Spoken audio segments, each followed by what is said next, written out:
lagi sama aku Salsabila Pramesti dengan NIM 2313300779. Nah, ini adalah pertemuan ke-9 ya guys, karena di pertemuan ke-8 itu termasuk keulangan tengah semester, ujian tengah semester.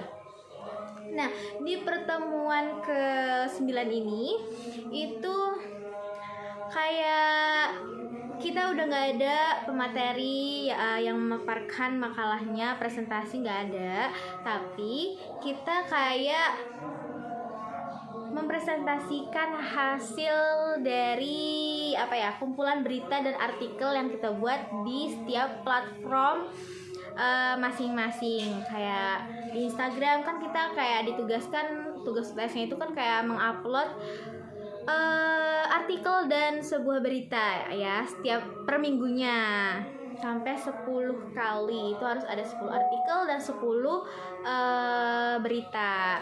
Sebelum kayak di awal pertemuan itu kayak Pak Adi kayak nunjuk 3 orang kalau nggak salah itu untuk kayak nge-refresh lagi ya, kita kayak ngeulang lagi apa yang udah kita pelajarin di mata kuliah penulisan berita dan artikel. Yang pertama itu ada Fatia itu kayak ditanya apa sih itu berita, apa sih itu artikel gitu kan. Nah, yang nggak bisa itu harus nyanyi, itu untuk perempuan, dan kalau laki-laki itu kayak push up 10 kali. Terus juga yang kedua itu Pak Adi menunjuk helming ya. Terus yang ketiga itu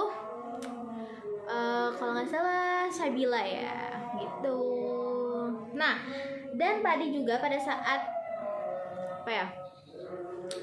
pertemuan ke-9 itu nanya kayak kan tugas untuk UASnya itu kan publikasi ya, jurnal Sinta gitu, entah itu Sinta 6, Sinta 5, Sinta 4 gitu kan, itu harus wajib udah publikasi. Nah, kayak Pak Adi tuh nanyain loh gimana perkembangannya, kalau udah sampai mana, dan ya pasti kebanyakan dari kelompok itu belum masih kayak kayak memikirkan judul apa yang mereka pengen mereka ambil, pengen mereka show up gitu ya ke jurnal. Nah, pada pertemuan ke-9 Pak Adi juga kayak ngasih sebuah materi, yaitu materi tentang teknik menulis opini dan feature. Ini juga sempat ditanya gitu kan pas di kelas gitu, apa itu opini ya, apa itu feature gitu kan, kayaknya nanya ke Helmi gitu. Nah, jadi aku mau ngebahas lagi, mungkin ini udah nggak asing ya di pertemuan-pertemuan sebelumnya, jadi kayak mau nge-refresh lagi ya, kita kembali lagi supaya kita ingat pengertian dari opini dan juga features. Nah, jadi guys, pengertian dari opini itu adalah kayak sebuah tulisan yang berisi gagasan atau ulasan dan juga kritik tentang persoalan yang masih yang hits lah, yang berkembang di masyarakat. Nah, jadi opini itu ditulis dengan bahasa ilmiah populer kayak gitu. Opini tuh kayak pendapat seseorang gak sih gitu kan, dari hal-hal yang sedang terjadi, yang sedang tren, tapi dibahas secara mendalam pastinya. Nah, contohnya kayak gimana tuh? Contohnya itu kayak persoalan di masyarakat, kayak kualitas pendidikan yang buruk nah di Indonesia itu kayak gimana. Jadi pandangan ini kayak gimana, pandangan para ahli kayak gimana, pandangan kalian sendiri sebagai penulis itu kayak gimana. Nah, kayak gitu. Lanjut adalah pengertian dari future. Nah, future sama opini itu sama gak sih? Nah, jadi guys, feature itu kayak merupakan karangan kreatif ya, yang terutama itu dirancang untuk memberi informasi sambil menghibur gitu.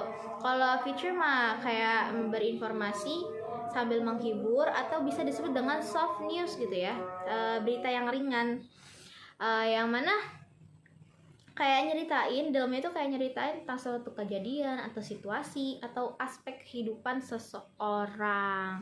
Nah, kayak gitu. Kan tadi kita bahas opini ya. Nah, opini itu termasuk ke artikel sih ya, tapi bahasanya ilmiah populer gitu. Terus ada rambu-rambu nih teman-teman, kayak dalam penulisan artikel opini ya khususnya, yaitu yang pertama itu persoalannya harus aktual, yang mana kayak apa ya, pembahasannya itu kayak lagi booming banget nih gitu kan, yang pengen disajikan kepada masyarakat gitu, supaya masyarakatnya juga oh jadi tahu nih ternyata kayak informasi ini tuh kayak gini ya, kayak gitu. Terus masalah yang ditulis juga gak menghasut, mengadu domba, dan memfitnah. Jadi itu harus real ya, harus kayak mendalami gitu, tapi benar dengan kebenaran, tapi menurut pandangan atau perspektif seseorang gitu. Terus juga tulisannya berupa solusi terhadap persoalan. Jadi setiap penulis itu kayak ada solusinya. Contoh dari kayak tulisan yang berupa solusi itu kan banyak ya sekarang ya, kayak kasus jilbab gaul. Nah, jilbab gaul itu kayak misalkan kita pakai hijab tapi kayak kelihatan dadanya ataupun lehernya juga kelihatan. Nah, jadi sang penulis itu kayak nulisin kayak solusi atau enggak kayak gimana ya, pandangan gitu, kayak solusi, kayak tips lah istilahnya, kayak menggunakan jilbabnya yang bener itu kayak gimana, kayak gitu. Nah, selanjutnya itu ada teknis menulis artikel opini sendiri.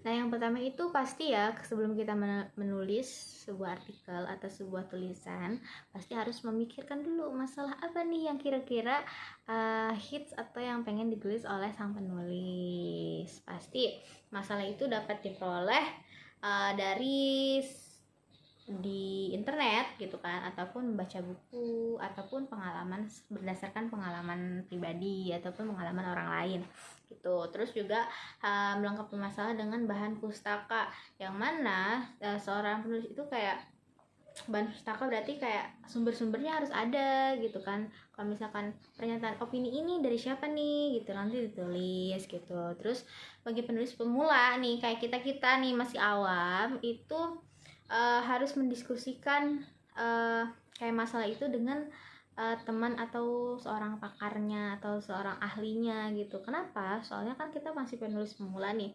Jadi kira-kira kalau kita bahas masalah ini berat nggak ya? Bisa nggak ya kita gitu? Takutnya kalau misalkan nggak bisa, kayak malah melenceng gitu.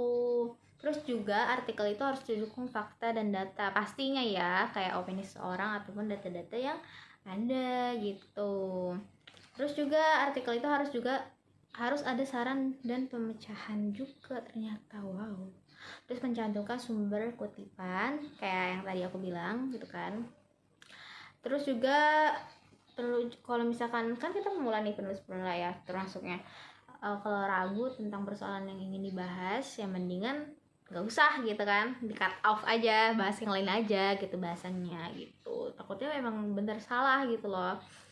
Terus juga bahas tentang aktualitas opini. Nah, jadi yang pertama itu berkaitan dengan kejadian yang ada di tengah-tengah masyarakat yang lagi booming-boomingnya tuh kalau mau nulis artikel opini tuh, kayak misalkan unjuk rasa kayak demo gitu kan, kayak gitu. Terus juga aktualitas itu berkaitan dengan hari besar, contohnya itu demo tadi kayak demo buruh kan waktu kemarin itu kayak gitu. Terus juga ada proses penulisan dari artikel sendiri. Yang pertama itu ada 3 sih sebenarnya, kayak pra itu sebelum dari penulisannya, pra penulisan, pas penulisannya, dan juga pasca itu sesudah dari penulisan artikel tersebut. Tips menulis, mungkin menulis artikel ya di sininya. Yang pertama itu guys, itu mencari informasinya tentunya ya, pasti setiap menulis itu harus mencari informasinya, baik itu dari buku ataupun dari internet gitu kan. Lalu tulis apapun yang menarik dari tempat ibadah ataupun yang Anda baca. Terus hal yang sederhana itu yang sekiranya bisa menjadi menarik gitu.